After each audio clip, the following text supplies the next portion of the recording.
Students, today's lecture is on page 145 and it had to do with citrate utilization.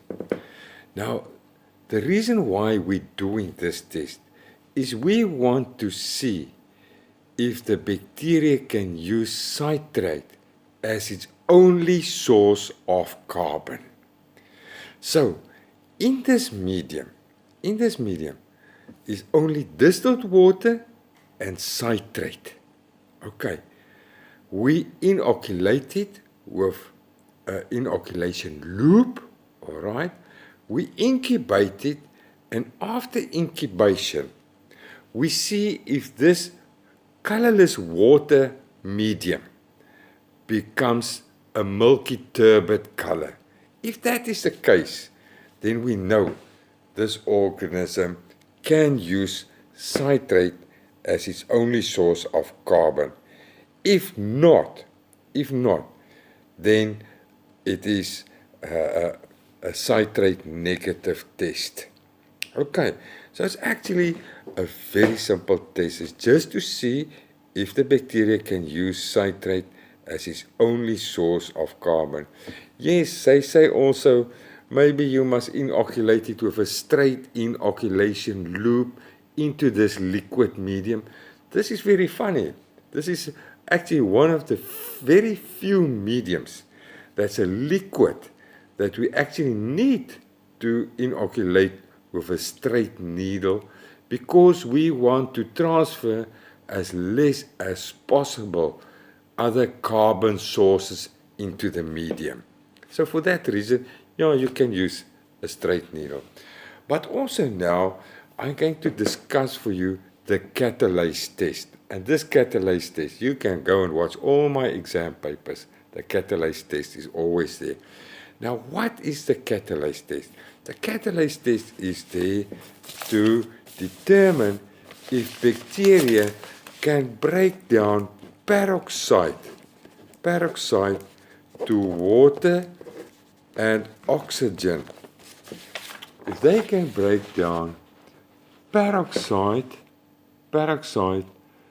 to water and oxygen, and they're doing it with the enzyme catalase.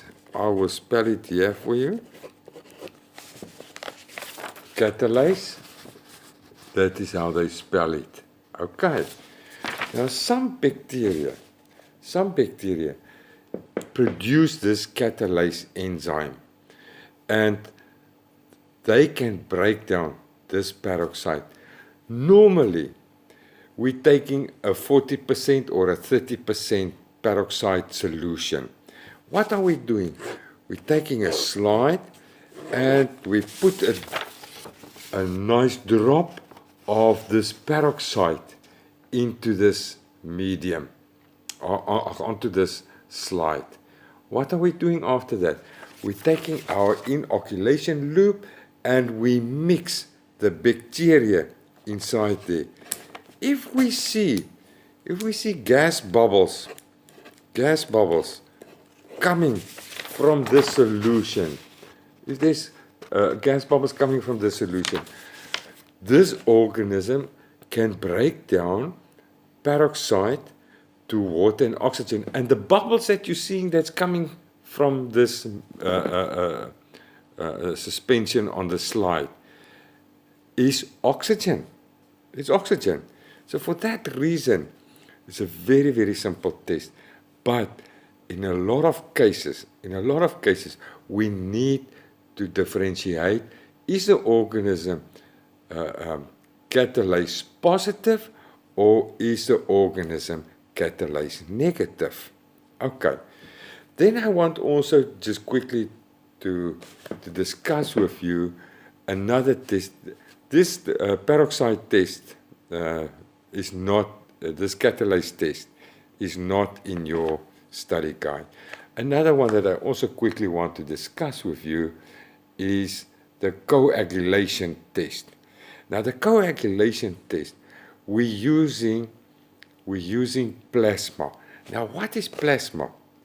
When we centrifuge human blood, when we centrifuge it down, especially blood that is clotted.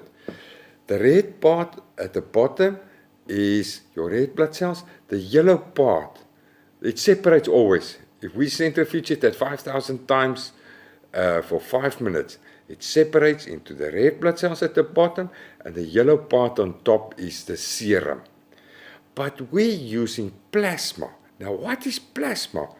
Plasma is when we added EDTA into the test tube so that the blood cannot clot. So when we spin in a centrifuge, we're spinning this blood down, then the red blood cells will be at the bottom and the yellow part will be on top. And that is what we call plasma.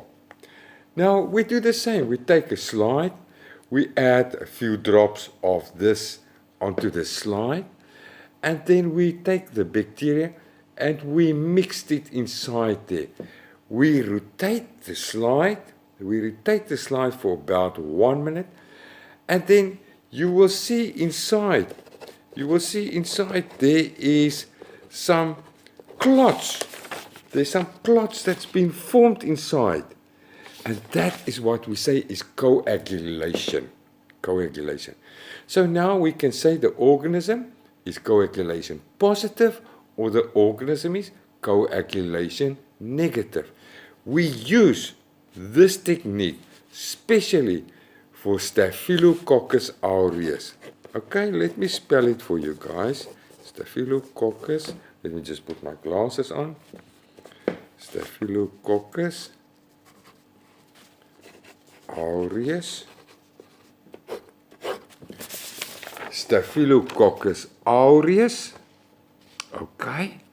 My spelling, my handwriting is not the most beautiful handwriting in the world, but it's Staphylococcus aureus. And Staphylococcus aureus, we use this technique, this coagulation technique, especially because that's the only Staphylococcus species that is coagulation positive. The rest is negative. And for that reason, we're using this coagulation test. Okay, so we've learned now 3 tests. We learned the citrate test, we learned the catalase test, we learned the coagulation test. Okay, students, I will see you in the next lecture.